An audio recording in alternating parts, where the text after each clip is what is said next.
What's going on, guys?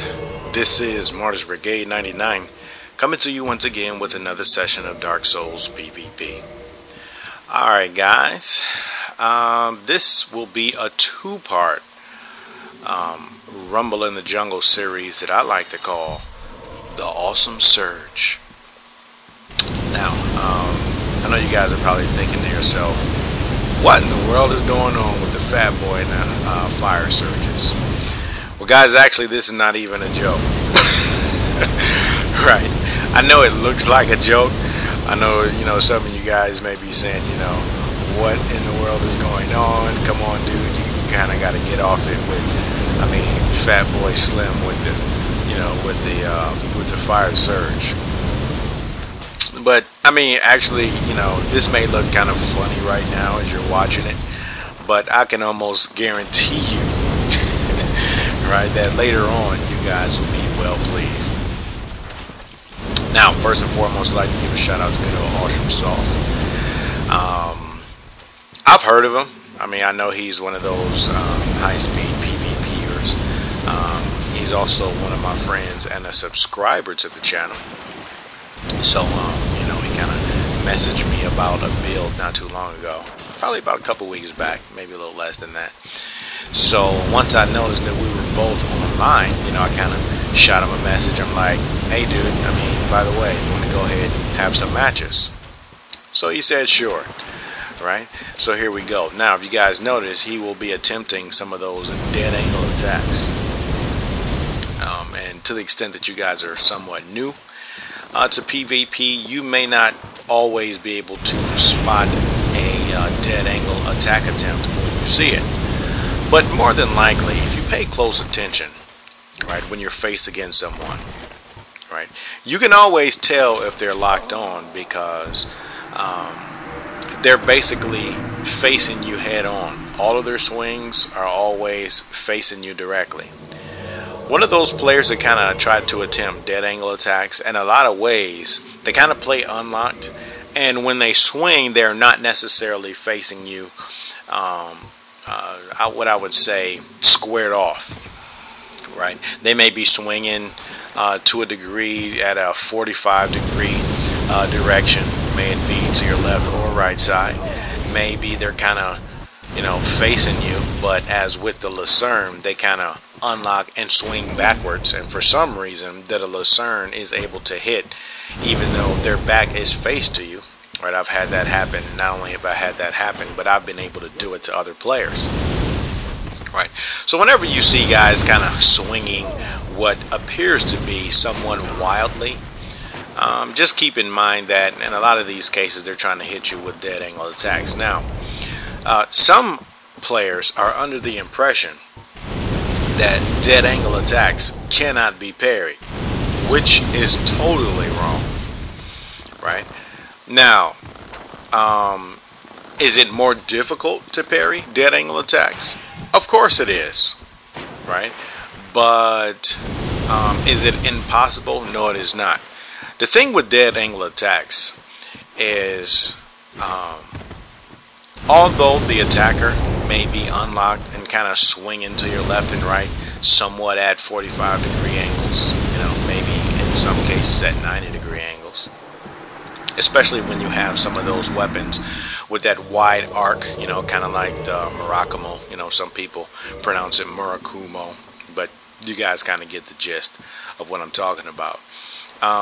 Weapons with kind of like a wide arc like that, you can go from 45-degree angle swings and even 90-degree angle swings. Number one, because it's a curved sword.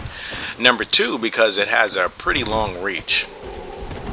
But like I was saying with regards to the dead angle attacks, they can be parried. You just have to keep in mind that you kind of have to be facing them, but it doesn't always have to be, a dead-on facing them. I know that's kind of hard to, probably hard to understand based upon the way I'm saying it. But, just make a long story short, they can be parried. Now, once I notice I'm playing against a dead angle player, will I be doing one of these hot shot, run up to you and parry techniques? No. In my personal opinion, you're basically asking for a defeat. right? Because in a lot of my PvP experience, I noticed that a lot of guys will do that. You know, they just kind of run up to you and parry, or you know, they just kind of parry seemingly kind of out the blue, right? Even though they'll say, well, actually, you know, I'm just kind of throwing blind ones out there to bait you in. Okay, dude, whatever the technique is, just keep in mind that whenever you're playing one of those unlocked players, you might not want to try too many parry attempts unless you're pretty sure that it's going to happen. Now, I know a lot of you guys who kind of just throw out the blind parries. You may say to yourself, well, I am sure. No, dude, that's not what I'm not talking about just randomly throwing them out. I'm talking about you're really sure. Kind of like, you know, case in point, when people do that roll and right after a roll they kind of hit the R1. That's almost a guaranteed parry. That's one of the examples that I'm talking about. In some cases, when you're fighting against a katana player, you know, you swing, you block, and immediately after the blocked attempt, you parry after that. In a lot of cases, that's almost a guaranteed parry as well. Those are just two examples of what I'm talking about. You might want a parry attempt only when you're pretty much sure that your opponent is going to attack. Alright, now, this is his Firesurge build. Actually, I don't know if it's a Firesurge build. I don't know if it's a troll build, because in our communications with each other, he kind of said, hey dude, I mean, here's a build that I kind of troll people. Now, with regards to details, he told me that he has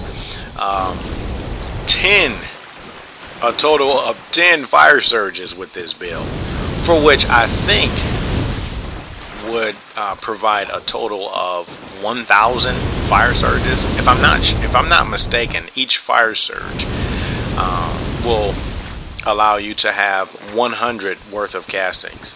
Right now, to the extent that you guys are somewhat new, may not be familiar, when I say 100, you know, Firesurge just kind of goes in a steady stream, right? And to the extent that you are depressing the button, you know, it just kind of goes down. Right, so it's not 100 individual casts, but I'll just say 100 worth of castings, right? And so far as you depress the button, you know, that 100 will slowly depreciate. Alright, so, you know, if I'm not mistaken, like I said before, he said he had 10 of these. And I'm pretty sure you guys can tell from watching his behavior that he does have a lot of Firesurges. Now, some of you guys may say, dude, what kind of build is that?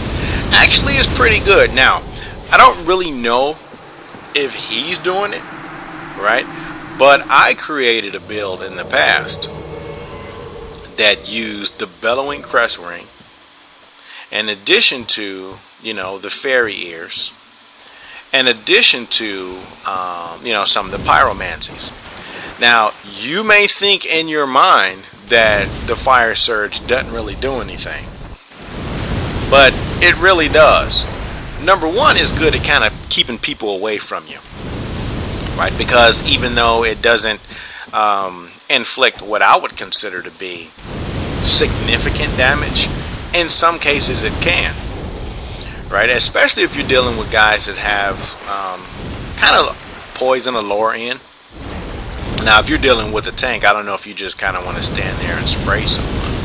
But at the same time, the combination of the Crown of Dusk, for which he's using, and the Bellowing Crest Ring, for which I am not necessarily sure if he has on, I can almost guarantee the Bellowing Crest with the fairy wings can inflict some reasonable damage. Right? Now, I don't know if you guys paid attention, but earlier he had the red tearstone ring fired up. Right? So just think about it. Bellowing Crest Ring, Crown of Dusk, and the red tearstone. Now you may sleep on it, right? But if you get invaded and this guy is fired up with the Bellowing Crest, the red tearstone ring, and the fairy ears, you might be in trouble. Now,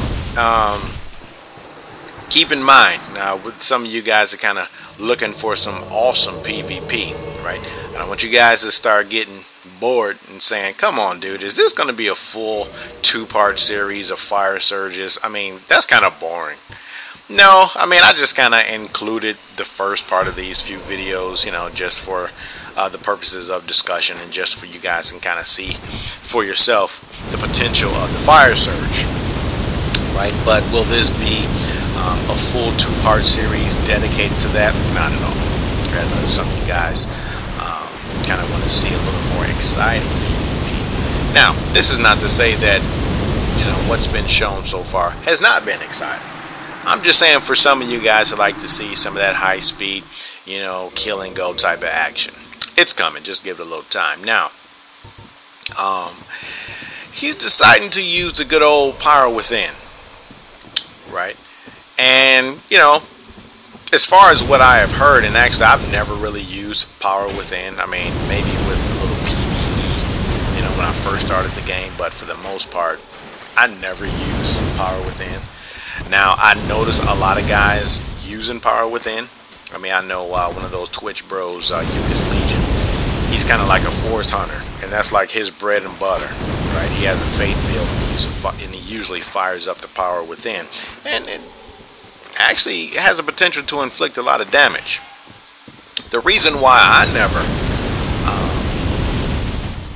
you know, really wanted to experiment with power within, especially in, you know, kind of organized PvP, is basically because, I mean, that's a huge risk. The usage of power within is kind of like one of those situations where you need to get in there and hurry up and kill and get out of there. Situation like this, right, when there's not necessarily as you know, not necessarily a hurry, you know, because I mean, I'm not in a hurry. This is a series of organized bouts, and in addition to that, you're dealing with someone who not only has the rotten resin, but also has poison arrows, right? So it's bad enough that, you know, your vitality will depreciate with the poison arrow. I mean, with the power within. It's even worse when you combine the fact that I inflicted him with poison with the rotten, with not only the rotten resins, but also with the poison arrows. So now, he's kind of switching it up a little bit, and if you notice, some of the attacks that he will be attempting will be dead angle attacks. And I'm pretty sure a lot of you experienced guys will be able to identify that upon sight. Alright, so I guess we're kind of done with the trolling part of his build, right? And I think, and actually, now that I think about it, I think that would be a very good trolling build. Number one, because it doesn't really inflict that much damage, right? But over time, it can kind of bring your vitality down to 0. I mean, and think about it. You know, you're kind of a level 50, and you have some slowpoke dressed in small armor just chasing you down with fire surges, right? That would be kind of frustrating. But I mean, hey, that's kind of like the purpose of trolling, right? Now, here's another thing. He decided to switch his off to switch off to his dragon form, which dragon form is good, right? But keep in mind, for all you dragon dudes, that and actually I can't even say armor, the dragon form bodysuit, I mean, is almost as bad as the Havel's armor with regard to being inflicted with poison. One arrow, right? One poison arrow basically inflicts you with poison. So, you know, I know a lot of you guys may have seen that video with I think his name is Caruso or something like that, but I think it's titled something like, you know, low HP, high damage, right? And he's got the fancy dancy, I think it's kind of like some country music or something like that, and actually the tune sounds groovy. And I've noticed a lot of guys, they kind of say, oh, okay, I'm about to tighten these dudes up with the, you know, low HP, you know, high damage, you know, with the whole crystal weapons, Dark Moon Blade 3, the Dragon Roar, and a couple other things. But guess what, guys? Oh, in addition to the power within. But guess what, guys? Although it is impressive on that footage, practically speaking, that is a very risky build. Now, would a tactic like that work on noobs? I think so, right? I mean, because think about it. I don't know about you guys, but I know when I first started to PvP, I almost got nervous right? Every time I got invaded. Almost every time I got invaded, it's like, holy crap, I have an invader, you know. I mean, did I have an opportunity to sit at the bonfire? How much souls do I have? You know, am I in pursuit of souls that I've already lost? I mean, there's a lot of things that go in there. And when you're relatively inexperienced with regard to PvP, you know, the sight of an invader can really be intimidating. Right? Let alone you seeing some dragon roaring at you with Dark Moon Blade and, you know, I mean, the whole nine. I mean, that can really be intimidating. But guess what, guys? All you dragon bros, you guys need to think about guys who use tactics with, I mean, case in point, poison arrows. Or not even arrows. You know, maybe you may use a rotten resin like I do on some of your weapons. Like 1 or 2 hits from that and you're done, chief. Another thing with regard to a dragon bro, for which I've never really experimented with a dragon build. I mean, I might try it, but I've never really thought about experimenting with a dragon bro build. Another thing you will really have to consider, poise restrictions, for which the whole dragon bodysuit offers 0 poise. Right? Unless you equip the wolf ring, for which, I mean, now that we have the DLC in the patch 1.06, it's not really that bad just going around with 40 poise. You know, now, granted, you may need to get a lot of practice with your toggle escapes, but it's not really that bad, especially seeing that they have slowed down the attack speed of a lot of those great swords. It's not really that bad. As a matter of fact, now that I'm talking about the Dragon Bro build, I think I might create one. I never really thought about creating one in the past, but I mean, it looks kind of cool. In addition to that, the more scales that you offer the Dragon God, to my understanding, I think the roar radius is larger or something like that. Either the roar radius is larger or it reduces more stamina. I'm not really sure. I'm going to have to kind of either read the wiki or kind of experiment with it myself. But, you know, kind of, now that I'm kind of watching this whole thing, I might just go ahead and experiment with the Dragon Bro build myself. Alright, so enough rambling about that. So, we have a random going on, and actually I got into so many matches. If you guys notice, I am out of flasks. So, alright, so we have a medium rolling mage / pyro dude. Okay, well, I think this is probably going to be easy. Right, and see, one of the downsides to having a medium build, you really need to gauge your attacks. Now, am I saying that a medium rolling build, I mean, is nothing? Not at all, right? Because anyone who has faced my Leo Ring medium roll build will know that's not an easy build to play against. But see, the thing is, you really have to time your attacks. You can't just go, you know, going around and swinging aimlessly like some people would be able to do with either a ninja flipping build or a fast rolling build. You know, because when you have a lot of speed or the invincibility frames of the ninja flip, people kind of take their swings for granted. Or at least I know I do, right? Because I know you have the quick escape option. Can't really do that with a medium rolling build. Medium rolling, you really have to gauge when you're going to attack.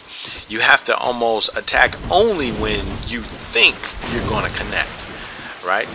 And you have to be pretty much comfortable with the timings of some of the castings like Wrath of the Gods, you know, Pursuers and some of these others. Because since you cannot, you know, just have that quick roll or the invincibility frames that come with the Darkwood Grain Ring, you really have to be able to time it. I stress that point because I've heard a lot of guys say it's almost impossible to defend against a Wrath of God spammer when you're medium rolling. This is not the case because I've medium rolled against Wrath of God spammers on a number of occasions. Right. But, I mean, this is the end of the first part. I see that we're almost done, so I'll kind of cut it off at this point. Alright guys, until next time, stay tuned for the next vid. Martyrs Brigade is